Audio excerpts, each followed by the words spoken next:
Hi guys, welcome to Run with Alli Live. It is, oh my gosh, it's October 6th and it's just like kind of crazy how time flies when you're having fun. So welcome. Thank you guys for joining. I really appreciate you guys being on here. This is an extension of my podcast, which, is actually our guest is in Scotland this week. So it's just going to be me talking about coaching tips and running for stress relief, smarter ways to go about it, and, why it's important to strength train as well. It kind of makes you superhuman and everything, I'm going to say on here is just, it's a mixture of experience and education. Every coach has their own way, and I'm going to tell you some more about mine. So, without further ado, let's talk about it. So, let's talk about first running for stress relief. I think it's amazing how many of you guys have just been out and you've been running. I mean, there's not much else to do, especially because a lot of us don't really want to go back into gyms just yet. And that's completely understandable. I don't want to go back into a gym. And I'm not just saying that because I love to run. I coach. I just don't feel safe yet. Granted, I've already been sick. So, back in April. So no. So I have noticed that maybe others feel the same way. And that's why there's more runners. And that's just awesome because every time I see someone running, I just light up. I love it. It almost makes me want to run. Besides when I'm really tired from a run. Okay. So, what I find very interesting, and the way I want to preface this is I do really think that it's extremely important to enjoy running, and friendly competition is fun and racing is great, but also running for stress relief, especially with so many individuals that are just picking up running. I mean, kudos to you. That's awesome. And it's an amazing way to just stay in shape, both mentally and physically. Shelbs, I love you.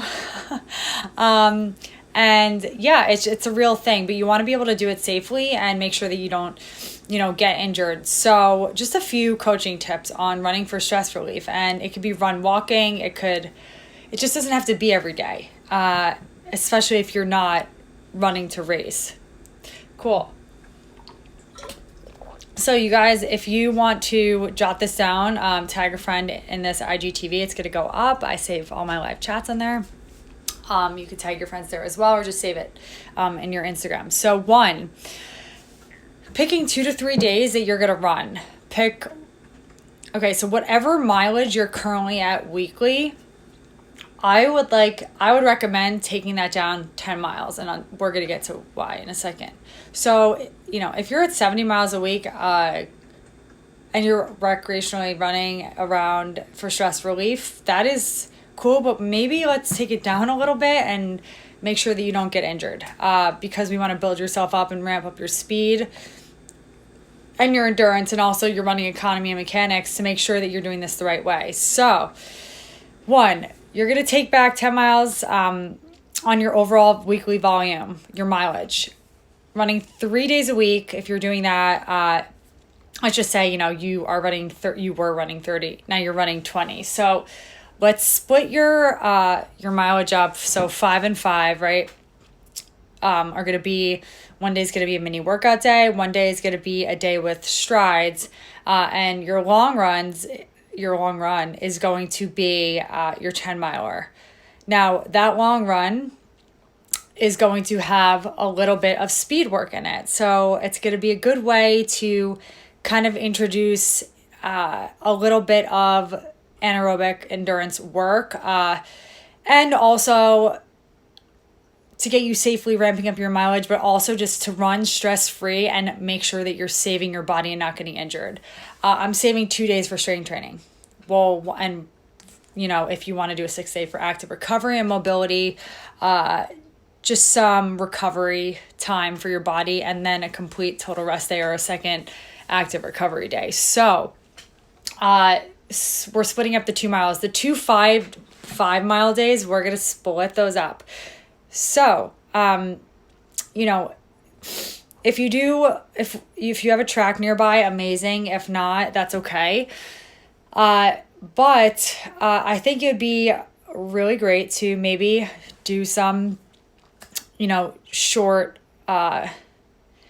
not too intense, but it's almost like the Yasso method with the 800s, almost. But, if you're at the track and you have the capacity to work out there, let's have you do 4 800-meter repeats. Sorry, guys. I'm trying to stay awake. So you're doing 2 miles at the track, and the rest, the 3 miles, we're going to run 3 miles and then do strides, 20 to 30 seconds, letting your speed come out as the time progresses for each stride, with full recovery, whether that's 6 minutes to 2 minutes, to get your heart rate to come down to what it should be at your easy talking pace, 60 to 65% of your max heart rate. You calculate your resting heart rate by 220 minus your age to get your max heart rate. So that's how you could kind of determine, based on your age, physiological factors and who you are, just kind of your heart rate ranges. It doesn't always have to be so meticulous,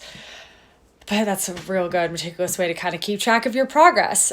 So that brings me to, we talked about, okay, so bringing down your overall weekly mileage, right, by 10. We're going to, 3 times a week, okay, we're going to include runs. One is going to be that 800-meter track workout or road workout, with 2 easiest miles and the last mile just being strides, 20 to 30 second strides to make up that last mile, which brings you to the 5 miles. Whew. Okay, the second 5 miles is just going to be, an easy 5 miles ending with 6 20-second strides, 1 to 2 minutes of recovery between each of those 60 seconds. Why? We're building up that neuromuscular fitness, and when we do that, we're still not neglecting what's important for the speed work versus the endurance work, which is easy runs mixed in with a little bit of speed play. Because that way you cannot get injured. You're getting your body primed to get into that workout the next day. So I would actually put this before the 800 workout. And then your long run could be on a Saturday or a Sunday. Every 2 miles, so we said we're doing 10, so every 2 miles, so you run 2 easy, you do strides 20 to 30 seconds with 1 to 2 minutes recovery between each of those strides. Let's give you 5, okay? So ballpark, that should get you to a mile mark, and then, do 2 more miles, and then you're at 5. You do that again for mile 6, and then 7, 8, and 9, just run it out easy. So introducing those strides recruits neuromuscular, enhances your neuromuscular fitness, recruits fast twitch muscle fibers, the fibers that you need for sprinting, or just revving up that speed, and ultimately that leads to being able to just keep your running form and economy intact for a longer period of time when you do distance running, which we are ramping up slowly, but surely. So, okay, doing that 2 to 3 times a week. Now, running for stress relief. So again, these runs are not to be taken so seriously for time. It's just a way for you to run for stress relief from a coaching standpoint, not getting injured, enjoying it, and also it's fun to run fast. You can't just neglect running fast. It feels good. It also makes you feel like a 5-year-old again. I'm writing basically an autobiography. The title will be disclosed after, I get to my ultimate marathon goal. But every day I've been almost journaling this book that it's going to be an ebook. I think I haven't necessarily figured it out, but I have a while. So yeah, I was thinking about it and I was writing about this today, and it made a lot of sense. Now, when you're running for stress relief, meeting yourself where you're at is super important. You might have had like the crappiest day, and that is okay. That's okay. But just not being so hard on yourself and, enjoying the fact that you could actually get out there and run is just a complete game changer.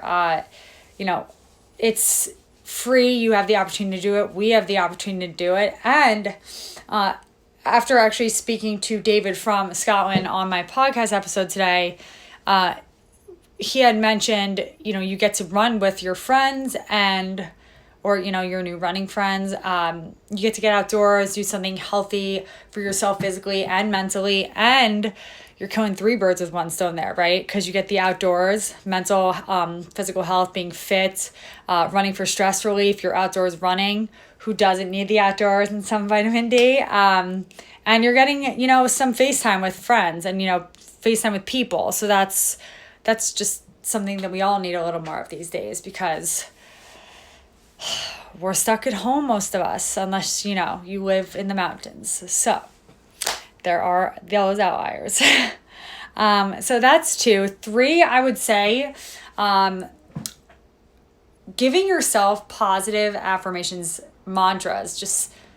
I have them on my wall, like I've said, but you know what I started doing? I started writing like notes to myself, like several notes, immediately before I go and do a workout and immediately after, which is also going to be in my autobiography. But it actually really works. Daisy on here was talking about running to a lamp, and like, I know, girl, like when you're stressed out, you feel like bolting out your door and just like going and running, like, for stress relief. It's like, you could breathe. It feels good. It's also mentally like exhilarating. That's not even the right word. It's just like mentally, like it like sets you free. It allows you to just lift so much weight off your shoulders and just run because you can. Run for fun. That's why, my hashtag is running happy.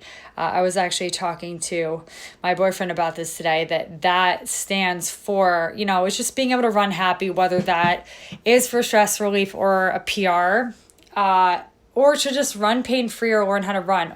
Whatever your situation is, I mean, there is a way to run happy, and that applies to everyone in a different way, which is why I went into coaching and running, and especially coaching runners, somewhat business coaching runners a little here and there, which is kind of cool from my business background. But I just really find it very admirable. I just also want to say, before I recap the 3 points that I made here tonight, how much I value just basically you guys getting out there and just running for the heck of it. I mean, it doesn't have to be competitive. It should be enjoyable, and it's beautiful outside, at least in New York. It's like the best running weather. Oh my gosh. So, in a way, like I could, give you guys an example. I was running for stress relief tonight, and I had like a hard anaerobic endurance workout, speed endurance workout at the track. And it was hard. I'm not going to lie. I almost wanted to puke. But that's what that type of work does. And I was having fun with it. I was actually laughing because I was like, I'm not a track star. I never was. Coaching has always come before running for me, like running, competitively, but also for stress relief. I like my favorite runs are long runs that I could just go on. We had an awesome run with the 22 VO2 girls 3 weeks ago. And it was just really cool to get out there with like-minded ladies just running to run, because we all could. And it was a great time. That's also a major, major thing that I love about running. It's not so competitive, and it doesn't have to be. But running for, if you're going to run for stress relief as a coach, it's safe. It's better to be safe than sorry.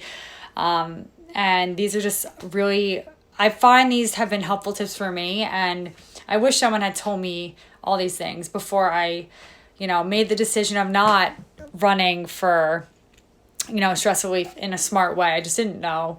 And also I wasn't really working full time in this profession, but now I am. So now that's all changing. So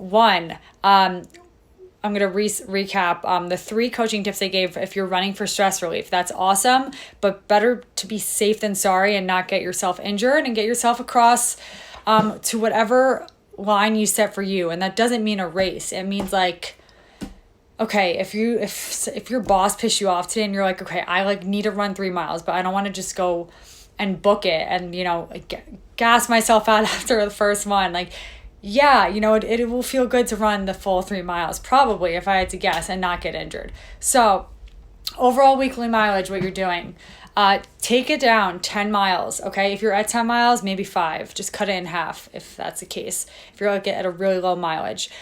So for example, the example I used was 20 miles. So your long run day, you are going to use 2 of those miles in between your 10 miles to do 20 to 30 second intervals with full recovery between each of the 5 20 to 30 second intervals. It will probably each make up a mile within that 10 mile run.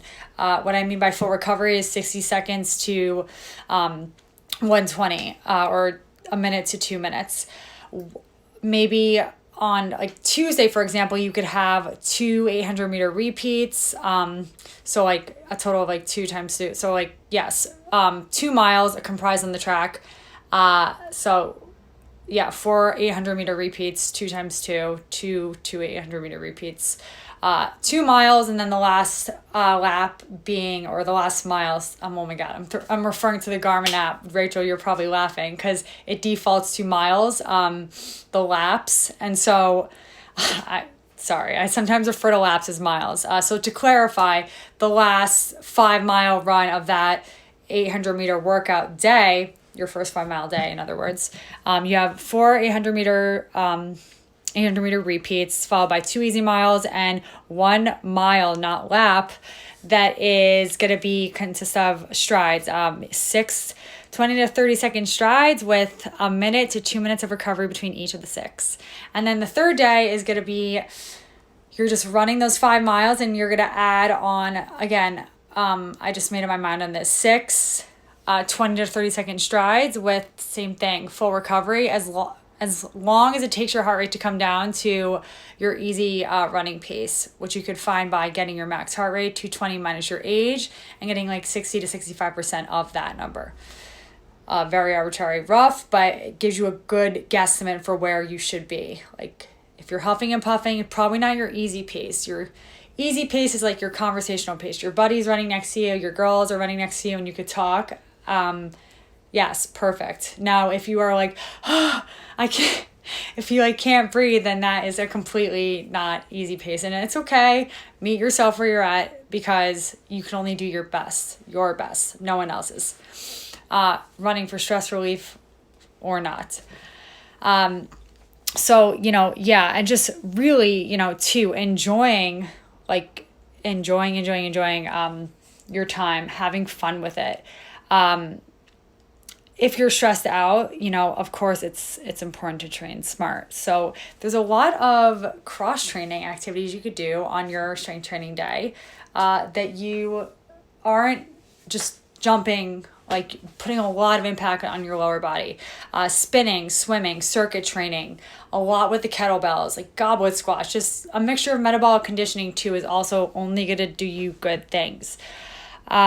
On a 4th day active recovery, what I mean by that is not by just sitting down all day. It's just walking, maybe going for a walk, foam rolling a lot, getting your body into a position that it's not. So this is why I have my midday movements actually, which are 1:15 p.m. usually Eastern Standard Time, Monday through Friday, for 10 minutes of your day. And you could do them in your office, you could do them outside or in your house. 10 minutes, it's like a bathroom break. It's not even for some people. Who knows? So all body weight and all fitness levels friendly. I always provide modalities of different exercises in each video. They're all on my IGTV, so you can check them out. So that getting your body, you could even include that in an active recovery day was my point. So that foam rolling your entire body to make sure your inner thighs, which will actually tie up to your pelvic floor and your core, gets that another time, rolling your glutes, hips, hammies, calves, lats, all your upper body, and then maybe using a lacrosse ball to open up your pecs. You don't have to go crazy with that, but just getting your body all loose and limbered up. Self-myofascial release, aka breaking up the muscle fascia. And then if you would like to do that for another day, that's fine. And if not, that's fine too. You take, the rest is the week is your rest days. And, so 3, creating those mantras, or maybe just journaling before and after you run every day, what's stressing you out, and then how you feel after your workouts or your runs, or both. It's good to give yourself a little perspective and to maybe reflect on that month over month, and just to see what's been working best for you, especially when you incorporate these training run suggestions when you're going out the door and running. So you have a little bit of structure when you're just running for stress relief, and you're not getting injured, because that would then you get that taken away from you. So that's not good. We want to make this as least stressful as possible, because it should be fun. And then, I had mentioned this kind of intertwined with 3 is, you kill 3 birds with one stone. You get outside, right? Okay, so that's helping your physical health, being fit, helping your heart, just being healthy, moving, helping your mental health, running with friends, because it's very important to get that face-to-face interaction these days. Not just on FaceTime, but, just in real life, it goes a long way. And it's also a great way to meet friends that are like-minded, that are kind of just doing what we are all doing here, just making our way through one day at a time and having fun with it. And just being outside, it's nice. It's nice. It's really, we were meant to be outside more. This whole sitting down thing all day, we got to just nix that and remediate that. So, I hope that, those of you that are running for stress relief, that's awesome. And I could very much relate. That's how I started running. I was actually talking to my mom today, and I was like, yeah, I remember how I started running. And it was merely for stress relief, but also just kind of because I've been athletic. And it's amazing what happens when you just stick to something. That's all I'll say. I'm not going to tell you that anything's going to happen, and you're going to find something new about yourself when you're running for stress relief, although you could. But just, enjoy every run. Have fun with it. It's really not that serious. And, you never know, who you're running by might look at you and, think wow, that girl's running. If she's running, I could do it. You never know. You inspire people everywhere you go. All of you, everyone does. I mentioned the first thing on tonight's podcast or live chat episode that, I almost feel like I want to run when I see runners running anywhere. And there's been such an influx of runners running nowadays. The only time is after a hard track workout like tonight. But that's okay. So, take all these things, take these notes, jot them down. Again, this is going to be saved in my IGTV story, and I am so excited to see more of you training smart. If you have any questions, please never hesitate to reach out. My information is in the link in my bio that redirects you to my website. And you could always just shoot me a direct message. I'm here to chat, happy to talk to you, and happy to help where I can. So running for stress relief coaching tips from Coach Alli. This is tonight's topic, and I'm so happy that many of you were here to join. And tune in tomorrow to the Run with Alli Live podcast. Make sure to swipe up and subscribe on my Run with Alli _live Instagram account, or just Google it, because we have a really cool guest from Scotland. But unfortunately, it's a little late there right now, so he couldn't make this live chat. However, it was cool because I wanted to talk about this anyway, and I can't wait for you guys to hear him. So until next week, I will see you at the same time, same place, and have a great night, guys. Thank you for joining. Bye.